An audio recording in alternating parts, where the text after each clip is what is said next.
This is SSN. Story Studio Network.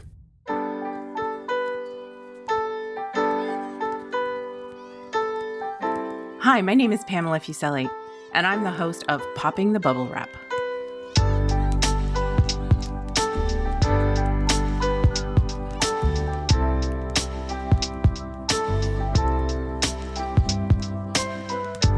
Are you the person in your family who worries about the safety of others, about buying safety products and using them? Are you yelling, "Yes, that's me"? This is the podcast for you. Raising a child or children can be a hair-raising undertaking, and keeping them safe is a priority. Parachute's Popping the Bubble Wrap podcast explores what you really need to think about as a parent or caregiver, and provides easy tips on prevention strategies. No bubble wrap here, though. When we think about preventing injuries, we might think, bubble wrap, keep everyone safe by wrapping them up and away from any harm. But that's not the best way to prevent injuries. You don't have to stop living to stop injuries. Injuries aren't inevitable, and their impact overall is a lot greater than most people know. Did you know that injuries are the number one cause of death for Canadians ages 1 to 44? Those people fell, were poisoned, were in a motor vehicle crash. Are you surprised?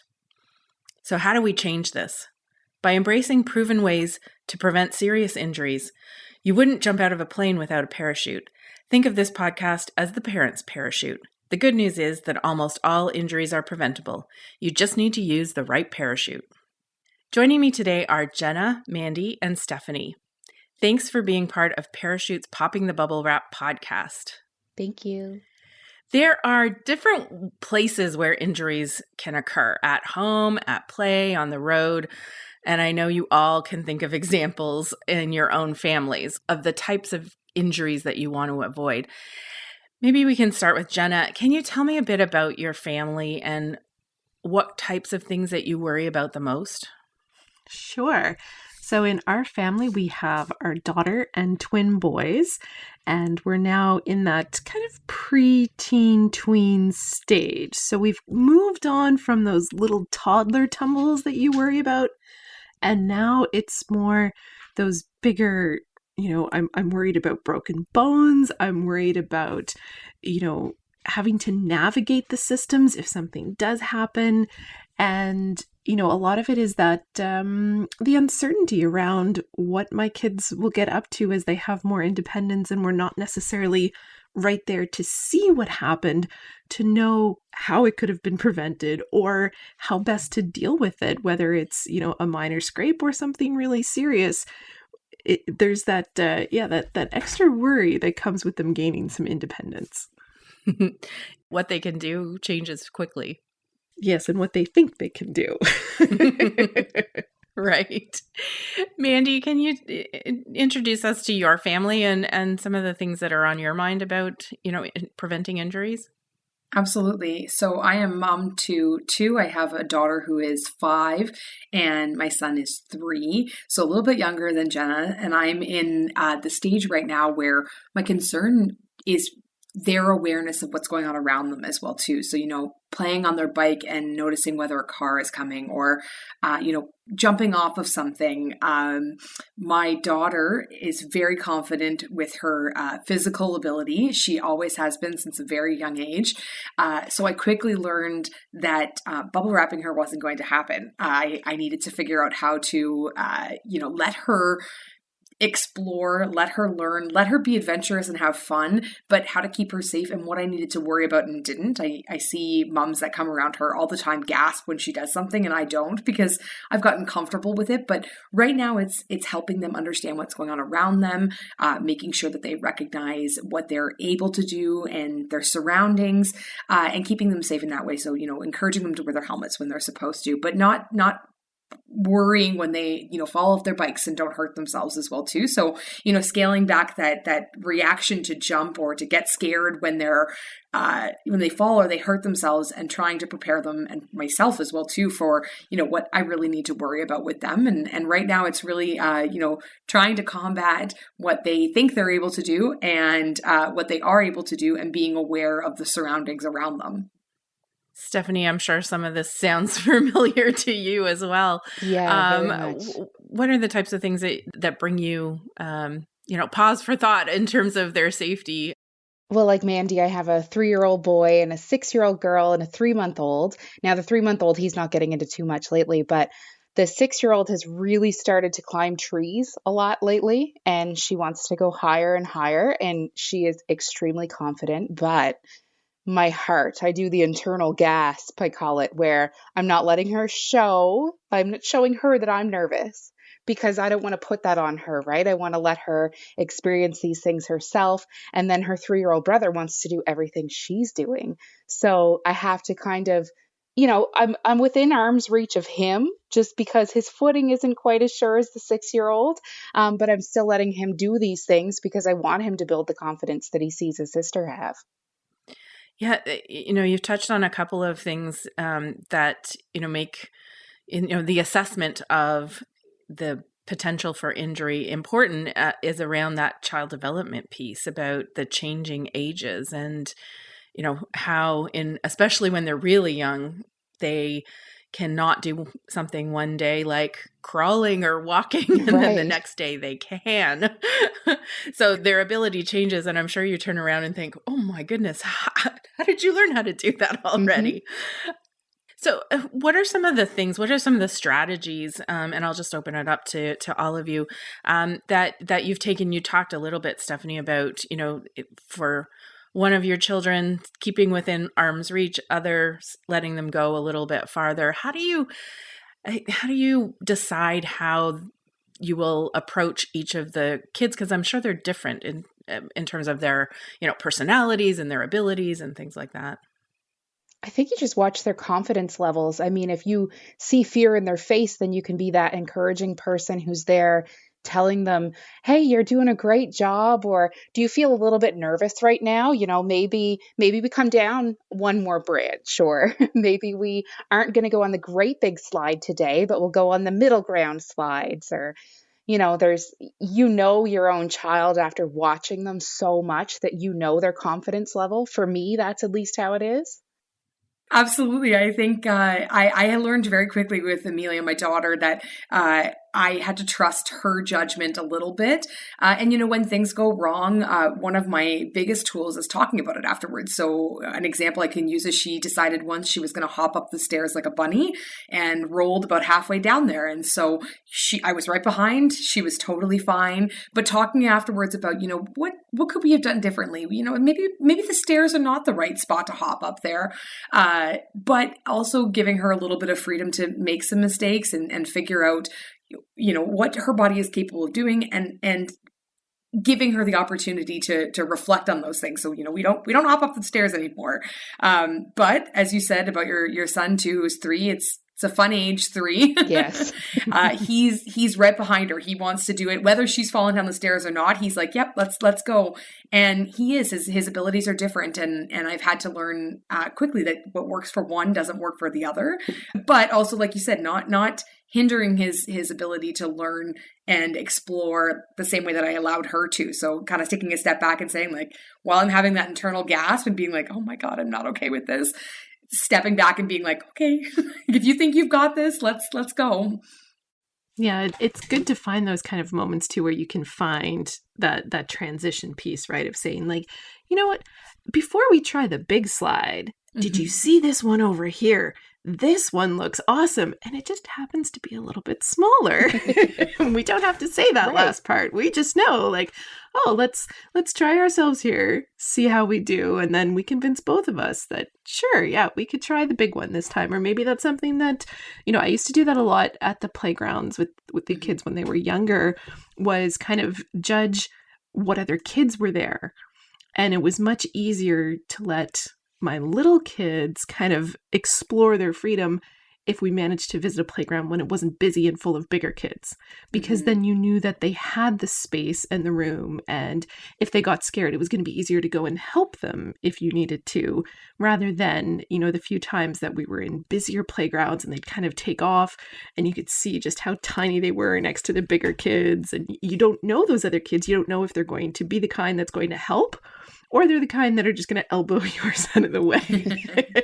And so, yeah, finding those little kind of like transition steps, I found was really useful. And I'm still trying to do that now as they're getting older. And it's like, okay, well, sure, you can go this far on your bike without me right there, or you can do this much, or, finding those stepping stones. And now that the kids are older, having those conversations like you're having, Mandy, too, of saying, okay, great. So we're going to try this.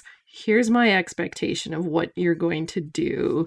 And if you meet this, then we can move on to the next step of you're able to do this next thing that might, scare us all a little bit. That's like running ahead. My daughter, when she was in the, my son was still in the stroller and she wanted to go ahead as well too. We had a lot of conversations about the stop signs or where to stop. So, you run ahead, but you're going to stop at the stop sign. You're going to stop at the tree or whatever these things were. So she still got the opportunity to, run free and feel like she was a big girl. But then I also knew when I could, if I had to yell because we've gone past the stop sign or past this.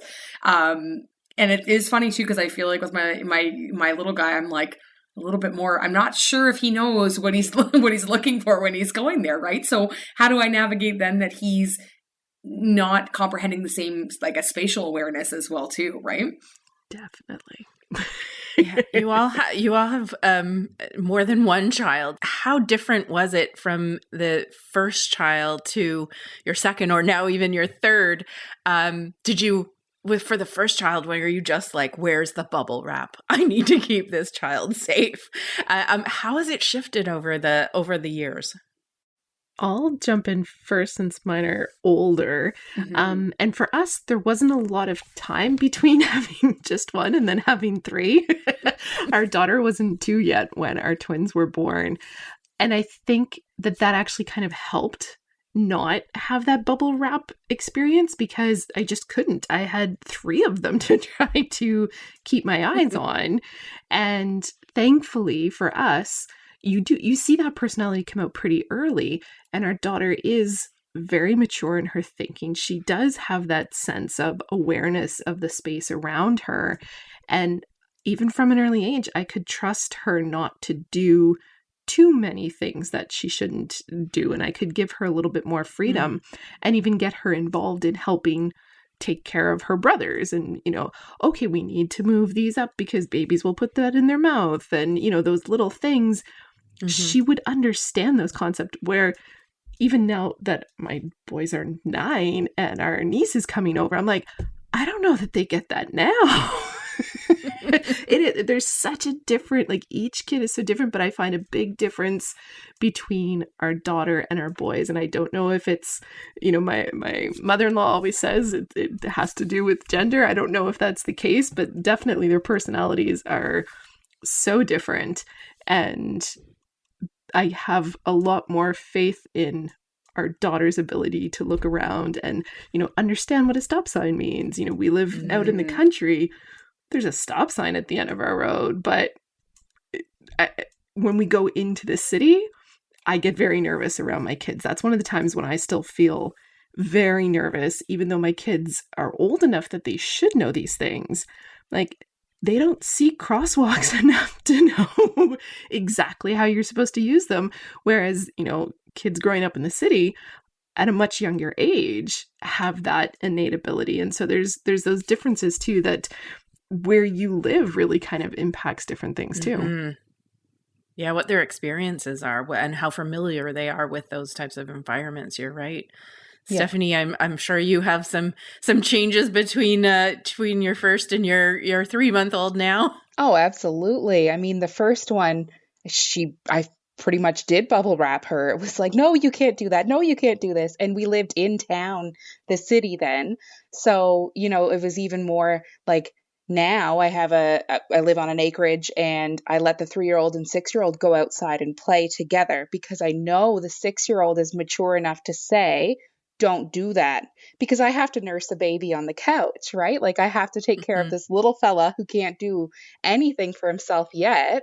So I let the responsible 6-year-old take care of the 3-year-old, and maybe some people would frown at that, but I live in the country. I know that she is so responsible. He isn't, though. He likes to push his boundaries. He likes to push his limits. He likes to come in and say, Maya's not letting me do this or not letting me do that. And I'll say, well, she knows what you're able to do. So she's just making sure that you're safe. So there was a huge difference. And there is such a huge learning curve for me with the first. And then the second, it was just kind of like, well, I'm just going to let him do it because I don't have time to really, grab on to everybody all at once. And now with 3, even less so. So I do let my 6-year-old take care of the 3-year-old outside sometimes. But, that's part of the childhood experience for them. And I really hope that it helps him. It has helped him. It's given him so much more confidence too. So it's really neat to watch them grow and progress and learn their own safety. They come in with bumps and bruises all over them. And like I was saying, she's now doing the climbing of the trees. So she comes in all proud because she's all scratched up and covered in bruises. And she's like, look, this is a new bruise today. I'm like, perfect. That is the look we're going for right now. Yeah, you've hit on something really important, and that parachute, promotes is we're not trying to stop the bumps and bruises. We're not we're not, those are part of learning and growing and developing. It's the serious injuries, the ones that are fatal or serious, that we know can be prevented and don't really contribute to that development necessarily, right? Yeah. Mandy, this, you're shaking your head. It sounds very familiar. It does. And again, like Jenna said, I don't know if it's gender. I don't know if it's age. I'm not sure. My gap was a little bit bigger. I had a little over 2 years between the two of them. But Amelia, from a very young age, was very confident in her body, very strong as well, too. We joke she's enjoyed core strength since she was a baby. She actually gave herself a belly button hernia as a baby because she was always trying to crunch up. And so as much as I wanted to bubble wrap at points, I really wanted to make sure that I didn't, hinder this ability and this confidence that she had. It's a remarkable thing. I really enjoy that, watching and seeing that go. And I always say, I hope that doesn't go anywhere because it's such a great quality that she has, but it made me as a mom really need to look at that as a positive thing and try not to hinder it. So Stephanie, the trees, oh my gosh, we have trees everywhere and she loves them. So like you said, we don't want to prevent her from learning and figuring things out and getting bumps and bruises, because I think bumps and bruises are part of childhood too. Remember that time you slipped and did this or this bump from here? But giving them that confidence and, like I said, conversations as well too. So, and I have a fenced in backyard, and that's been a blessing because I feel comfortable letting them go outside. I let them in the backyard. It's completely fenced in at this point. But like you said, Amelia's got it figured out. She's good. I can be in the kitchen cooking while she's outside playing and worry very little about what she's doing. Theodore is outside and it's a whole other ball game. I'm constantly looking over the window and still trying to keep it in, but very much hovering a little bit more with him, but trusting that she's able to do it.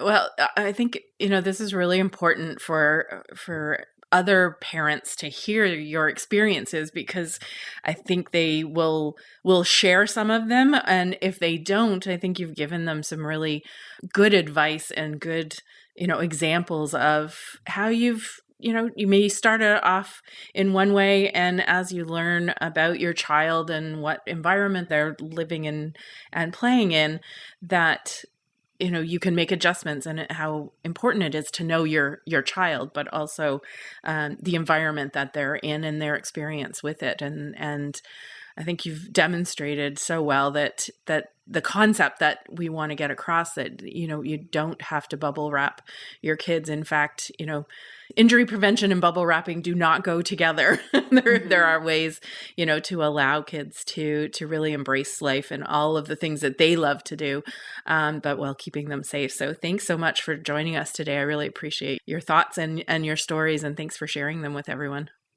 You're quite welcome. Thank you. Thank you. It was great to hear from you both as well.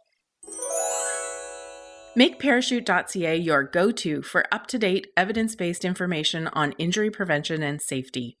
From preventing burns and scalds to winter outdoor safety, check out parachute.ca. It's time to open your parachute. Dr. Mariana Bressoni is the Director, Human Early Learning Partnership at UBC and investigator at BC Children's Hospital Research Institute. She studies child injury prevention and children's outdoor play. Her research looks at the influence of parents, outdoor environments, as well as policies to promote children's outdoor play. Welcome, Mariana, to Popping the Bubble Wrap podcast, and thanks for joining me. It's a delight to be here, Pam. Thanks for including me. There was a very interesting conversation with the group of parents that, are concerned about safety in their homes, at play, on the move. You've worked with a lot of parents with similar concerns. What did you take away from their conversations that was consistent or different from what, the conversations you've had with parents about not bubble wrapping their kids? It was really consistent with what we've heard from other parents. And what we generally hear from parents is this struggle, really, to figure out that balance between keeping their kids safe and letting them take risks. And that's understandable. We want what's best for our kids, but at the same time, we have these fears around the things that can happen to them. And so sometimes it's hard for parents to let go and to let their kids try things out if they're afraid that something's going to happen or that somebody's going to think that they're a bad parent for letting something happen. So really heard those kinds of themes with the parents and also heard the efforts that they're making to try and allow for more freedom amongst their kids, recognizing the diversity of what their kids are capable of. So it's not a one-size-fits-all solution, that they, adapt and make changes depending on the child as well as where they are. They feel safer in their backyards, for example, than they might say in public playground or places like that. And so all of that makes sense. There isn't one size fits all solutions, and we have to take contexts and children into account in our decision making. I love the parents that one of them talked about, their internal gasp of like, oh, my heart, of, when they saw their kids taking a bit of risk, doing things that maybe weren't in their comfort level, but they were confident in their kids' ability to assess what they wanted to do. So I was pretty impressed with their approach, as you said, to, really knowing their kids and what they're able to do and, letting them have a little freedom. Well, and being willing to keep that gasp inside, right, and not let it out, because it can be so hard for kids to hear that, or be careful, and how undermining that can be to kids who think that they're just kind of tootling along, trying things out, and then hear from a parent, be careful, and feel like, oh, did I miss something? Don't they trust me to keep myself safe, and that sort of thing. So kudos to the parents for recognizing the importance of keeping those thoughts in rather than expressing them. One of the things that we struggle with is that, injuries are the leading cause of death for Canadians aged 1 to 44. So those all kids fall into that. And we know the solutions to help keep kids safe, whether they're riding in a car or playing outside or living in their home space. Can you talk a little bit about, your experience in balancing, as an injury prevention practitioner we know that this is a big issue. How do we balance that, addressing that? And we also often get, when we're talking about injury prevention, there's also this assumption that what we want to do is have kids not do things, to bubble wrap them. But that, in fact, is not the case, right? So I guess that there's a couple of important things to think about. First of all, as you point out, injuries are the leading cause of death.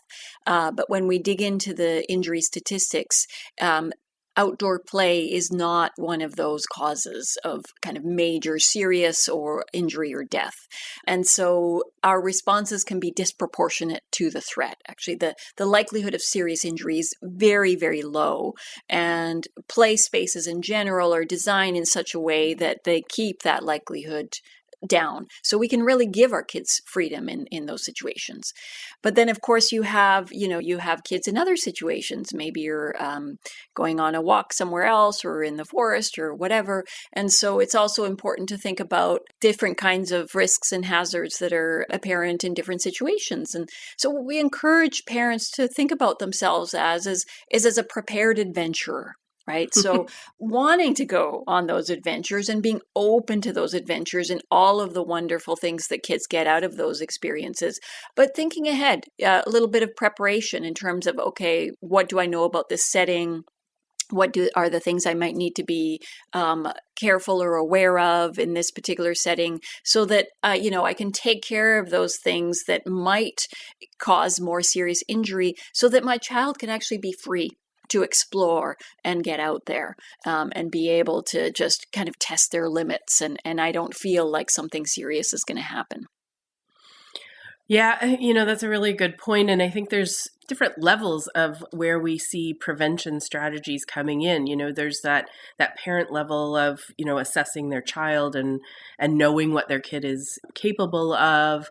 And then there's the environment that they're functioning in. So whether that's a playground structure or the forest or walking to school or biking to school, and what they have to be aware of in those types of environments. When you think about, who has control over some of these solutions, what's your experience in working with places like municipalities or those that actually have decision and responsibility for the environments that kids are playing and, moving about in? By and large, municipalities are concerned about this issue, and they want to, say, support active transport to school and for kids to be able to engage in this kind of thing. But what we've seen over time is that there's been a kind of increasing focus on cars, moving cars through cities and the prioritizing cars in the municipal planning. We're seeing a move away from that now, but of course we have all this infrastructure that is focused on cars and not people. And so parents have to think about what's the environment that their kid is interacting with. Parents are going to know that better than anyone, and they're going to know their child and their child's capabilities better than anyone. So they really are in the best position to consider the factors of the environment and the kinds of supports they might need to put in place so that their child, say, can walk to school and kind of build their skills towards maybe walking to school on their own. So it really depends. Yeah, I think there's different levels of responsibility and being able to hear from parents and kids themselves, what environments they are looking at. I mean, I know you've done some work with kids themselves about assessing, where they go to play or why they go one place and not the other, and, what their routes to school look like.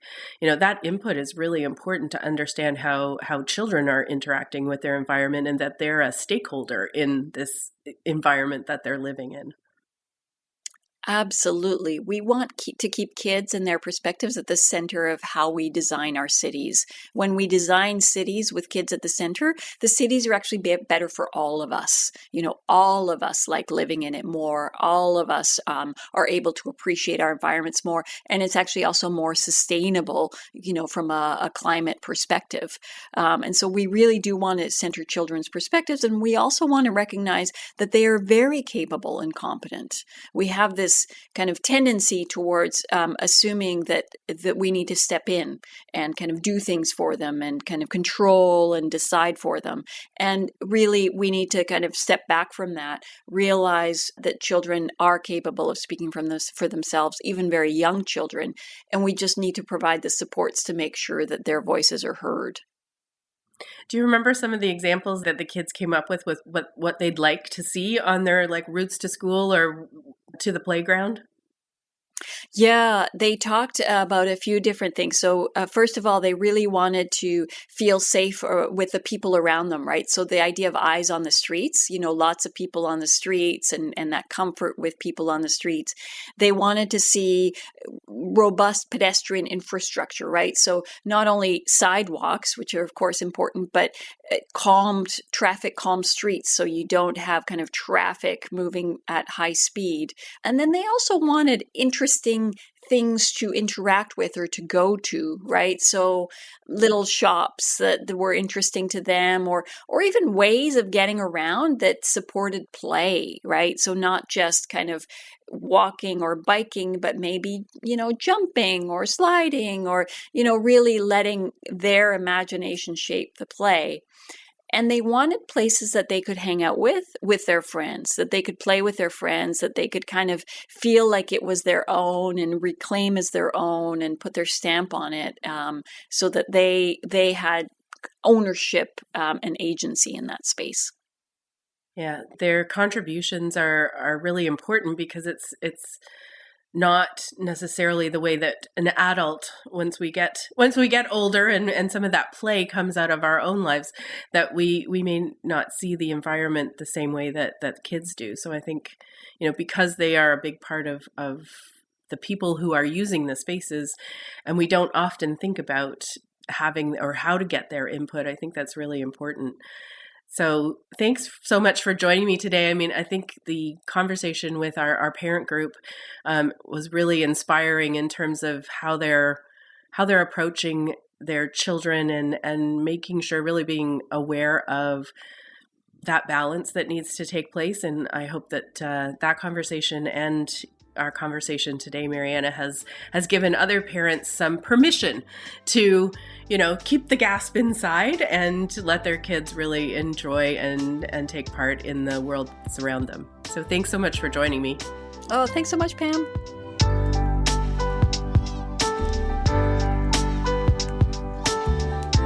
Thank you so much for listening to this episode. Popping the Bubble Wrap is a podcast of Parachute, Canada's national injury prevention charity, whose mission is for Canadians to live long lives to the fullest by preventing serious and fatal injuries. We release episodes every 2 weeks. Next episode, I'll be talking about the worst advice your parents gave you. Help us reach parents and caregivers by sharing this link with your friends and family and giving us a 5-star review wherever you listen to your podcasts. For more information, visit us at parachute.ca. Have a question? Write to us at poppingthebubblewrap@parachute.ca. You can also leave a message at 647-776-5123. That's 647-776-5123. Popping the Bubble Wrap is produced for Parachute by Story Studio Network and Eye Contact Productions. This is Story Studio Network.